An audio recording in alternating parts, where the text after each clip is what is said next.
Okay, I wanted to show you this position because it made me think of something that's very important that you really don't see a lot. It wasn't that I won or solved this problem, which was a 2615, good problem, but the way it was won is what I wanted to mention to you. So I'll show you what happens here. This was white's last move, or the move when it comes on at c5. Now the thing here is that it should jump out at you relatively quickly that the winning move for black is queen to d4 check. This is a monster fork. It gets king, a1 rook, and c5 knight. So it's like Merry Christmas and Happy Birthday all at the same time. You've got presents galore. So he goes there with the rook. I'm like, okay, it's fine. It's a day late and a dollar short.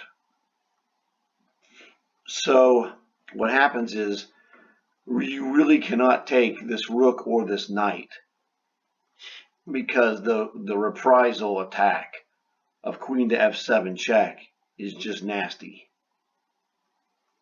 So if you took the rook, queen f7 check, and then queen to f8 is checkmate. There's nothing you could do because this knight guards all your escape squares. So if you took the knight, same thing, queen f7 check, you could come forward here, but then bishop to e6 check, and it's going to be super nasty. So I discarded queen takes rook because of the mate in 2. I discarded queen takes knight because of the, if not direct mate, it looks like just a nasty attack that's not even worth calculating. So I discarded this move as well. And because of this mate in 2 concept, as long as this knight is here, check is the only thing we have, which is queen takes rook or queen to g4 check. I'll save you from the boredom. Check. Because what happens is it forces him, if he goes king to f1, queen to d1 is checkmate. So that's the only other move is rook to g2, and that's checkmate. That doesn't matter. But here's the thing I wanted to show you. When you're playing games, and let's just look at this from white's perspective. It's the same for black, just reverse colors. It doesn't matter. Whenever you castle and your f pawn is missing, now in this case the g pawn is also missing, but we're not going to worry about that one. Let me see. Let me go and set this up for you so you can see this yourself. This will be more useful setup. Let's set this up. Let's clear this board. Okay. So let's do this one here.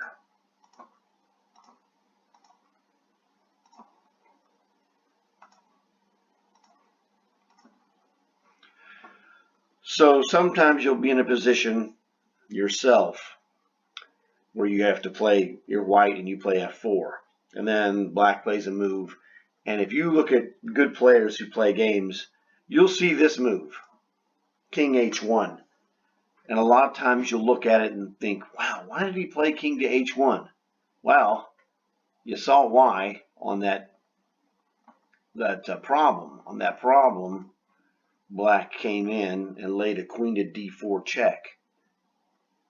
In some cases, it can be a queen to b6 check, like in a Sicilian defense where this pawn is gone.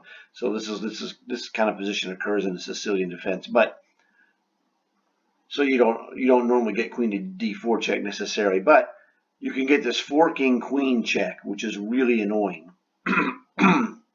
especially when there's a black knight sitting over here, because then you run into potential combos of this, and you're going to get Philidor mated. So this is what happens. F4 is made, some other move, and then white plays this, so that if black plays a move like queen to b6 with this knight here, white has time to anticipate what's happening and to set up a defense. Either, some kind of queen could go to the second rank or something to double protect f2. A bishop, might come back here to e2. Under bizarre circumstances, you might have to put, you might have to play h3. That's a possibility. But that's what the problem showed, this major weakness in the position in a slightly different manner than just a little, the G pawn was missing and that nasty bishop was over here. Okay. So this pawn was a goner. So this was a nasty combo. So it's a little bit different than your standard position, which I was showing you from like a Sicilian defense. But the queen move jumps out at me because he had the knight. Whoops, the knight is here. And he had the bishop here. And you remember he had this rook over here. So you had this wicked possibility of this, super fork, which is what I played, the super fork. So the first thing that my eye saw was the super fork. And then I went through it and showed you that you can't take either of the pieces. Actually, any of the three you can't take.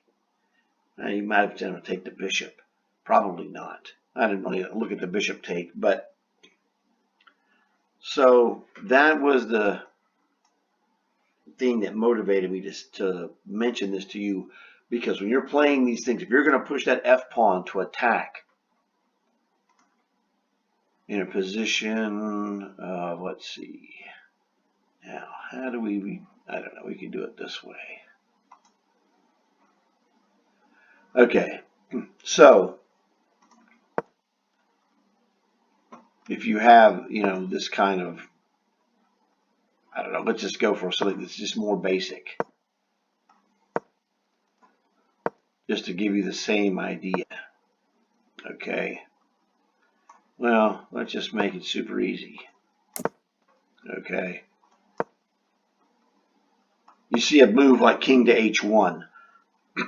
This is the preemptive move that stops, some of this hanky-panky baloney. Okay. And this is, you see how this king to h1 stopped this move from being hanky-panky baloney.